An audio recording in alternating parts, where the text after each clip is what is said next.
بسم اللہ الرحمن الرحیم۔ السلام علیکم دوستو، میں آج آپ کے لیے ایک اور معلوماتی ویڈیو لے کر آیا ہوں۔ سعودی عرب کے شہر ابہا میں پیدائشی گونگا اور بہرا شخص نے 58 برس بعد اچانک سننے اور بولنے لگا ہے، جس کی ویڈیو سوشل میڈیا پر وائرل ہو گئی ہے۔ تفصیلات کے مطابق سعودی شہری جمال الشہری نے بتایا ہے کہ وہ پیدائشی گونگا اور بہرا تھا۔ ایک دن نماز کے لیے وہ مسجد گیا۔ امام صاحب سورۃ فاتحہ کی تلاوت کر رہے تھے کہ اچانک مجھے تلاوت کی آواز کان میں آنے لگی۔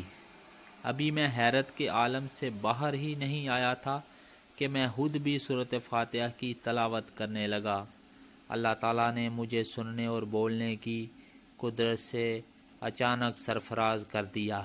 جمال الشہری کے مطابق نماز پڑھتے ہی سب سے پہلے اس کی اطلاع فون کے ذریعے اپنے والدہ کو دی۔ وہ میری آواز سن کر خوشی سے رونے لگی۔ جمال الشہری کا یہ بھی کہنا تھا کہ والدہ نے مجھے ایک ہی حکم دیا کہ بیٹا جتنی جلد ہو سکے گھر پہنچ جاؤ۔ میں دوڑتے ہوئے گھر پہنچ گیا۔ میرا بس نہیں چل رہا تھا کہ میں اڑ کر گھر پہنچ جاتا۔ سعودی شہری کی گویائی اور سماعت کی خبر تمام رشتہ داروں اور احباب میں پھیل گئی ہے۔ ہر ایک شخص نے جمال الشہری کو مبارکباد دی ہے۔ شکریہ دوستو، مزید اچھی ویڈیو کے لیے ہمارا چینل ضرور سبسکرائب کیجیے گا تاکہ ہر آنے والی ویڈیو آپ تک پہنچ سکے۔ السلام علیکم ورحمۃ اللہ وبرکاتہ، فی امان اللہ۔